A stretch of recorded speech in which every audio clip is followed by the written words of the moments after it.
18 ವಯಸ್ಸಿಗೆ ಅವರು ಮೈಸೂರಿನ ಮಹಾರಾಜರಾದರು 1881ನಲ್ಲಿ.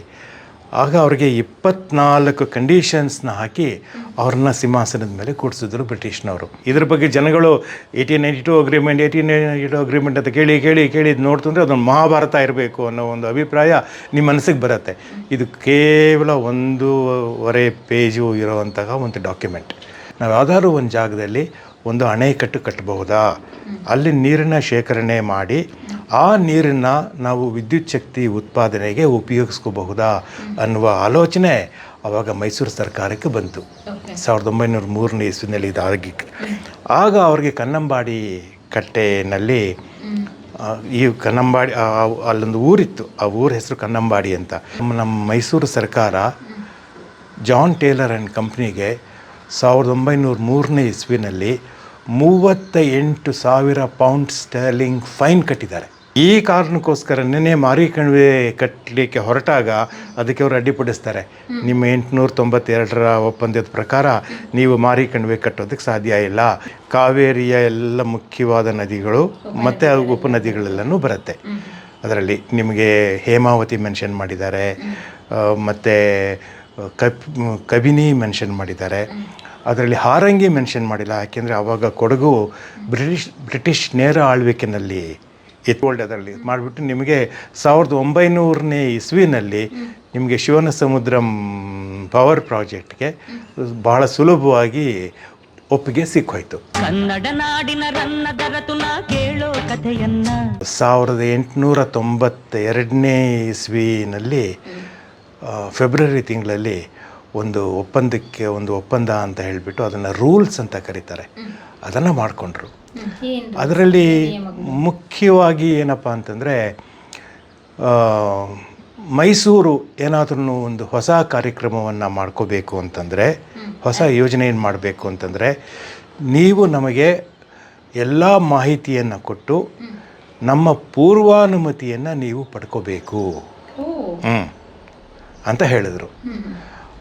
ಇದಕ್ಕಿಂತಲೂ ಮೊದಲು ನೀವು 1799ಕ್ಕೆ ಹೊರಟೋಗ್ಬಿಟ್ರೆ ಅವ್ರು ಹೇಳ್ತಾರೆ, ಇದುವರೆಗೂ ಯಾವುದಾದ್ರೂ ಒಂದು ಕೆರೆ ಅಥವಾ ನಾಲೆಯನ್ನು ನಾವು 30 ವರ್ಷಗಳ ಕಾಲ ಅದನ್ನು ಉಪಯೋಗಿಸದೆ ಹೋದರೆ ಅಂಥ ಕೆರೆಗಳನ್ನು ನಾಲೆಗಳನ್ನು ನೀವು ಮಾಡೋಕ್ಕೆ ಸಾಧ್ಯ ಇಲ್ಲ. ಅದನ್ನು ನೀವು ಮಾಡೋಕ್ಕೆ ಹೊರಟು ಅಂತಂದರೆ ಅದು ಹೊಸ ಕೆಲಸ ಅಂತ ಪರಿಗಣನೆ ಮಾಡಬೇಕಾಗತ್ತೆ ಅಂತ ಹೇಳಿದರು. ಸೊ ಈಗ ಇವರು 892ರಲ್ಲಿ ನೀವು ಯಾವುದೇ ಒಂದು ಹೊಸ ಯೋಜನೆಯನ್ನು ಹಾಕ್ಕೊಂಡ್ರೆ ಎಲ್ಲ ಮಾಹಿತಿಯನ್ನು ಕೊಡಬೇಕು. ಮಾಹಿತಿ ಅಂದ್ರೇನು, ನೀವೇನು ಮಾಡಬೇಕು ಅಂತ ಇದ್ದೀರಿ, ಇದರಲ್ಲಿ ಎಷ್ಟು ನೀರಿನ ಶೇಖರಣೆ ಆಗುತ್ತೆ, ಇದರಿಂದ ಎಷ್ಟು ಎಕರೆಗೆ ನೀವು ಕೃಷಿ ಮಾಡೋಕ್ಕೆ ಸಾಧ್ಯ ಆಗುತ್ತೆ ಅನ್ನುವ ಎಲ್ಲ ಮಾಹಿತಿಯನ್ನು ನೀವು ನಮಗೆ ಕೊಟ್ಟು ನೀವು ನಮ್ಮ ಪ್ರೇಯರ್ ಕನ್ಸೆಂಟ್ ಪೂರ್ವಾನುಮತಿಯನ್ನು ಪಡ್ಕೋಬೇಕು ಅಂತ ಹೇಳ್ತಾರೆ. ಆದರೆ ನೀವು ಇಂಥ ಒಂದು ಯೋಜನೆಯನ್ನು ನೀವು ಮಾಡಿಕೊಂಡ್ರೆ ನಮಗೀಗಾಗಲೇ ಒಂದು ವಿಶೇಷವಾದ ಸವಲತ್ತು ನಮಗಿದೆ. ಅದೇನಪ್ಪ ಅಂದರೆ, ನಾವು ಅದಕ್ಕೆ ಪ್ರಿಸ್ಕ್ರಿಪ್ಟಿವ್ ರೈಟ್ ಅಂತ ಹೇಳ್ತಾರೆ. ನಾವು ಇದುವರೆಗೂ ಅನುಭವಿಸಿಕೊಂಡು ಬಂದಿರುವಂತಹ ಹಕ್ಕು ಏನು, ನಾವು ತಂಜಾವೂರಿನಲ್ಲಿ ಇಷ್ಟು ಎಕರೆ ಜಮೀನಿಗೆ ನಾವು ಕೃಷಿ ಮಾಡ್ತಾ ಇದ್ದೀವಿ. ಸೊ ನೀವು ಏನಾದ್ರೂ ಕೆಲಸ ಯೋಜನೆಗಳು ಮಾಡಿಕೊಂಡ್ರೆ, ನೀವು ಶೇಖರಣೆಯನ್ನು ಮಾಡಿಕೊಂಡ್ರೆ, ನಮಗೆ ಇದುವರೆಗೂ ಏನು ಹಕ್ಕನ್ನು ನಾವು ಅನುಭವಿಸ್ಕೊಂಡು ಬಂದಿದ್ದೀವಿ ಅದಕ್ಕೆ ಯಾವುದೇ ರೀತಿಯಾದಂತಹ ಧಕ್ಕೆ ಆಗಬಾರ್ದು. Prescriptive right already acquired and existing, ಇದು ಅವರಲ್ಲಿ ಉಪಯೋಗಿಸಿರುವಂತಹ ಪದಗಳು. ಆದರೆ ಇನ್ನೊಂದು ಹೇಳ್ತಾರೆ, ಯಾವುದನ್ನು ಫೇರ್ ಆ್ಯಂಡ್ ರೀಸನಬಲ್ ಅಂತ ಕಂಡುಬರುತ್ತೆ, ಯಾವುದು ಫೇರ್ ಆ್ಯಂಡ್ ರೀಸನಬಲ್ ಅಂತ ಕಂಡುಬರುತ್ತೆ ಅಂಥದ್ದನ್ನು ನಿರಾಕರಿಸಬಾರ್ದು ಅಂತ ಹೇಳಿಬಿಟ್ಟು, ಅಕಸ್ಮಾತಾಗಿ ಏನಾದ್ರೂ ವಿವಾದಗಳು ಬಂತು ಅಂತಂದರೆ ಇದನ್ನು ಗೌರ್ಮೆಂಟ್ ಆಫ್ ಇಂಡಿಯಾ ಜೊತೆ ಮಾತನಾಡಿ ಇದಕ್ಕೆ ಒಂದು ಆರ್ಬಿಟ್ರೇಷನ್ ಮಧ್ಯಸ್ಥಿಕೆಯಿಂದ ಈ ಜಗಳಗಳನ್ನು ನಾವು ಬಗೆಹರಿಸ್ಕೋಬಹುದು ಅಂತ ಹೇಳಿದ್ದಾರೆ. ಇದು ನಿಮಗೆ 1892ನೇ ಇಸ್ವಿಯ ಮುಖ್ಯವಾದ ಅಂಶಗಳು. ಇದು ಕೇವಲ 1.5 ಪೇಜ್ ಇದೆ ಅಷ್ಟೇ ಇದು. 1.5 ಪೇಜ್. ಇದ್ರ ಬಗ್ಗೆ ಜನಗಳು 1892 ಅಗ್ರಿಮೆಂಟ್ ಅಂತ ಕೇಳಿ ನೋಡ್ತಂದ್ರೆ ಅದೊಂದು ಮಹಾಭಾರತ ಇರಬೇಕು ಅನ್ನೋ ಒಂದು ಅಭಿಪ್ರಾಯ ನಿಮ್ಮ ಮನಸ್ಸಿಗೆ ಬರುತ್ತೆ. ಇದು ಕೇವಲ 1.5 ಪೇಜು ಇರೋವಂತಹ ಒಂದು ಡಾಕ್ಯುಮೆಂಟ್. 1.5 ಪೇಜಲ್ಲಿ ಇಷ್ಟಿದೆ. ಇದರಲ್ಲಿ 3 ಶೆಡ್ಯೂಲ್ ಮಾಡ್ಕೊಂಡಿದ್ದಾರೆ, ಅದು ಎಕ್ಸ್ಟ್ರಾ. ಅದು schedule A, schedule B and schedule C ಅಂತ. ಅವ್ರೇನು ಹೇಳಿದಾರಪ್ಪ ಅಂತಂದರೆ, ಶೆಡ್ಯೂಲ್ ಎನಲ್ಲಿ ನಾವು ಯಾವ ನದಿಗಳನ್ನು ನಾವು ಮೆನ್ಷನ್ ಮಾಡಿದ್ದೀವಿ ಆ ನದಿಗಳಿಗೆ ನೀವು ಅಡ್ಡಲಾಗಿ ಏನಾದ್ರೂ ನೀವು ಜಲಾಶಯ ಕಟ್ಟಬೇಕು, ಅಣೆಕಟ್ಟು ಕಟ್ಟಬೇಕು, ಬರಾಜ್ ಕಟ್ಟಬೇಕು ಅಂತ ಇತ್ತು ಅಂತಂದರೆ ನೀವು ನಮಗೆ ಈ ವಿಷಯವನ್ನು ತಿಳಿಸ್ಕೊಡ್ಬೇಕು ಅಂತ ಹೇಳ್ತಾರೆ. ಸೊ ಅದರಲ್ಲಿ ಕಾವೇರಿಯ ಎಲ್ಲ ಮುಖ್ಯವಾದ ನದಿಗಳು ಮತ್ತು ಉಪನದಿಗಳೆಲ್ಲನೂ ಬರುತ್ತೆ. ಅದರಲ್ಲಿ ನಿಮಗೆ ಹೇಮಾವತಿ ಮೆನ್ಷನ್ ಮಾಡಿದ್ದಾರೆ, ಮತ್ತು ಕಬಿನಿ ಮೆನ್ಷನ್ ಮಾಡಿದ್ದಾರೆ. ಅದರಲ್ಲಿ ಹಾರಂಗಿ ಮೆನ್ಷನ್ ಮಾಡಿಲ್ಲ, ಯಾಕೆಂದರೆ ಆವಾಗ ಕೊಡಗು ಬ್ರಿಟಿಷ್ ನೇರ ಆಳ್ವಿಕೆಯಲ್ಲಿ ಇತ್ತು. ಆದರೆ ಇವ್ರಿಗೆ ತಂಜಾವೂರಿನ ರೈತರುಗಳಿಗೆ ಇರುವಂತಹ ಪ್ರಿಸ್ಕ್ರಿಪ್ಟಿವ್ ರೈಟ್ಗೂ ಸಂಬಂಧಪಟ್ಟಿಲ್ಲದೆ ಇರೋ ಇನ್ನೊಂದು ನದಿನೂ ಅದರಲ್ಲಿ ಸೇರಿಸ್ಬಿಟ್ಟಿದ್ದಾರೆ. ಅದೇನು ತುಂಗಭದ್ರಾ. ಶೆಡ್ಯೂಲ್ ಏನಲ್ಲಿ ತುಂಗಭದ್ರಾ ಸೇರಿದ್ದಾರೆ. ತುಂಗಭದ್ರಾಗೂ ತಂಜಾವೂರಿಗೂ ಏನು ಸಂಬಂಧನೇ ಇಲ್ಲ. ಆದ್ರೂ ನಿಮಗೆ ತುಂಗಭದ್ರಾನ ಶೆಡ್ಯೂಲ್ ಏನಲ್ಲಿ ಸೇರಿಸಿದ್ದಾರೆ. ನಾನೇನು ಉತ್ತರ ಕೊಡಲಿ ಅದನ್ನು? ಏನಿಲ್ಲ, ಅವ್ರಿಗೆ ಮೈಸೂರು ಪ್ರಾಂತ್ಯದಲ್ಲಿ ಬರುತ್ತೆ. ನಾವು ಎಲ್ಲ ಆಡಳಿತ ನಮ್ಮ ಕೈನಲ್ಲಿ ಇರಬೇಕು ಅನ್ನೋ ಒಂದು ಕಾರಣಕ್ಕೋಸ್ಕರ.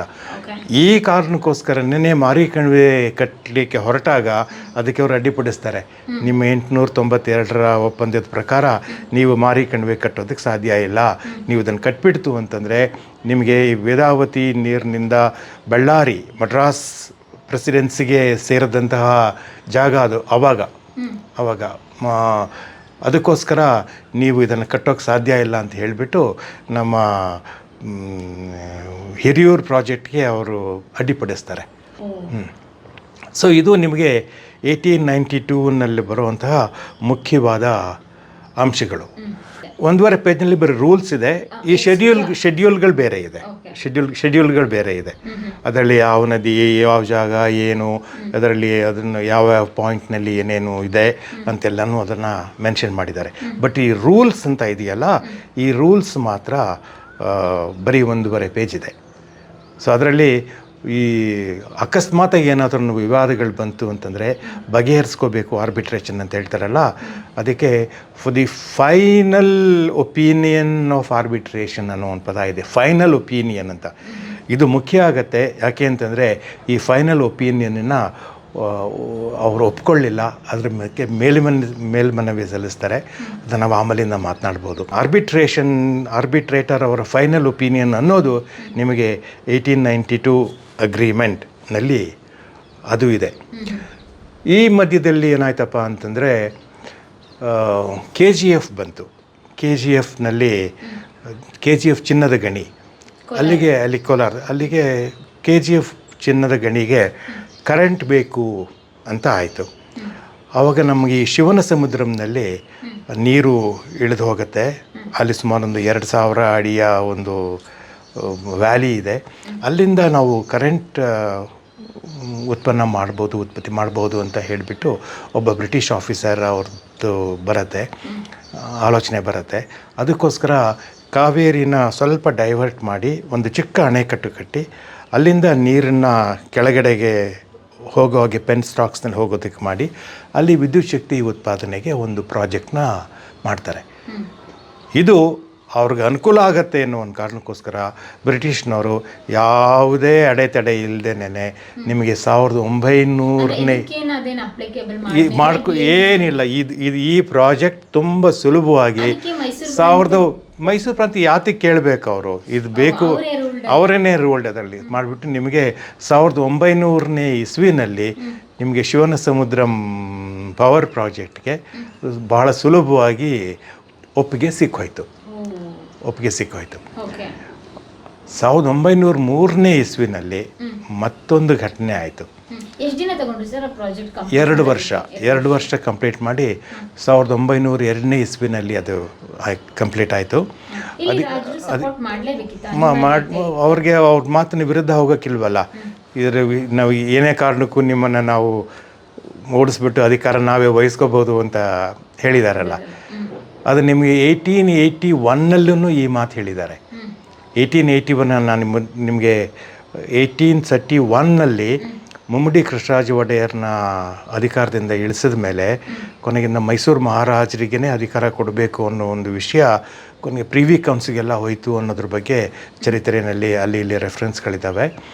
ಅದ್ರ ಬಗ್ಗೆ ಖಚಿತವಾದ ಮಾಹಿತಿಯನ್ನು ನಾವು ಪಡ್ಕೋಬೇಕು. ಹಾಗಾಗಿ ನಿಮಗೆ ದಿ ರೆಂಡಿಷನ್ ಅನ್ನುವ ಒಂದು ಕಾಯ್ದೆಯ ಪ್ರಕಾರ ನಿಮಗೆ ಚಾಮರಾಜೇಂದ್ರ ಒಡೆಯರ್ 10ನೇ ಚಾಮರಾಜೇಂದ್ರ ಒಡೆಯರ್ ಅವ್ರ 18ನೇ ವಯಸ್ಸಿಗೆ ಅವ್ರು ಮೈಸೂರಿನ ಮಹಾರಾಜರಾದರು 1881ನಲ್ಲಿ. ಆಗ ಅವ್ರಿಗೆ 24 ಕಂಡೀಷನ್ಸ್ನ ಹಾಕಿ ಅವ್ರನ್ನ ಸಿಂಹಾಸನದ ಮೇಲೆ ಕೂಡಿಸಿದ್ರು ಬ್ರಿಟಿಷ್ನವರು. ಅದಕ್ಕೆ ವೈಸ್ರಾಯ್ ಲಾರ್ಡ್ ರಿಪ್ಪನ್ ಅವರೇ ಸೈನ್ ಮಾಡಿರುವಂಥದ್ದು. ಅದು ಬಯಲಾಟ್ರಲ್ ಅಗ್ರಿಮೆಂಟ್ ಅಲ್ಲ, ಅದು ಬ್ರಿಟಿಷ್ ಸರ್ಕಾರ ಮೈಸೂರು ಮೇಲೆ ಹೇರಿದ ಒಪ್ಪಂದ ಇದು ರೆಂಡಿಷನ್. 24 ನೀವು ನನ್ನ ಪುಸ್ತಕದಲ್ಲಿ ಎಲ್ಲ ವಿಷಯಗಳು 24 ಇದೆ. ಮೊದಲನೇದೇನಪ್ಪ ಅಂತಂದರೆ, ನೀನು ಮೈಸೂರಿನ ಮಹಾರಾಜ ಎಲ್ಲಿವರೆಗೆ ನಾನು ಹೇಳಿರೋ ಈ ಎಲ್ಲ ನಿಬಂಧನೆಗಳಿಗೆ ನೀನು ಒಪ್ಪಿ ಅದ್ರ ಪ್ರಕಾರ ನಡ್ಕೊಂಡ್ರೆ ಮಾತ್ರ ನೀನು ಮೈಸೂರಿನ ಮಹಾರಾಜ.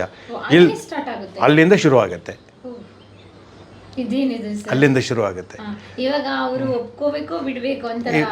ಅದಕ್ಕೆ ಅದೇ ನೀವು 1881ನಲ್ಲಿ ಇದಿರೋದ್ರಿಂದ ಕೊನೆಗೆ 1892ನಲ್ಲಿ ಒಪ್ಪಂದ ಆಗುತ್ತೆ.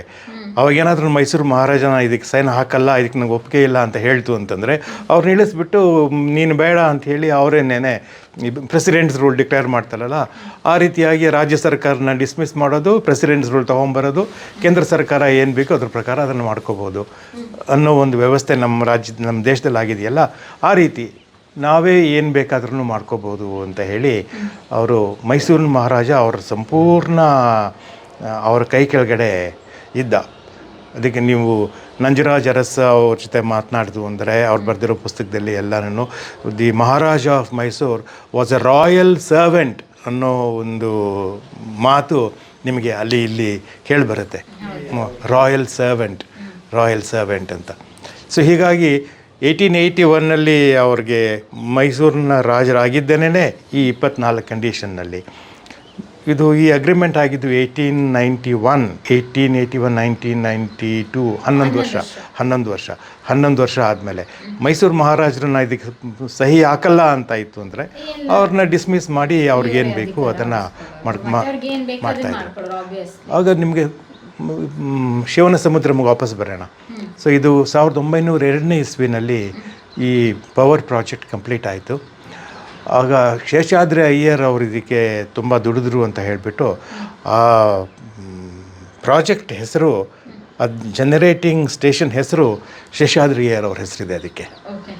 ಅದೇ ಆವಾಗ 1903ನೇ ಇಸ್ವಿನಲ್ಲಿ ಅಷ್ಟೊತ್ತಿಗಾಗಲೇ ನಮ್ಮ ಮೈಸೂರು ಸರ್ಕಾರ ಜಾನ್ ಟೇಲರ್ ಆ್ಯಂಡ್ ಸನ್ಸ್ ಅಂತ ಒಂದು KGF ಕಂಪ್ನಿ ಇದಿತ್ತಲ್ಲ ಮೈನ್ಸ್ನವರು, ಅವ್ರ ಜೊತೆ ಒಂದು ಒಪ್ಪಂದ ಮಾಡ್ಕೊಂಡಿದ್ರು. ನಾವು ನಿಮಗೆ 11,000 ಹಾರ್ಸ್ ಪವರ್ ಇರೋಷ್ಟು ಪವರ್ನ ನಾವು ನಿಮಗೆ ಸಪ್ಲೈ ಮಾಡ್ತೀವಿ ಅಂತ.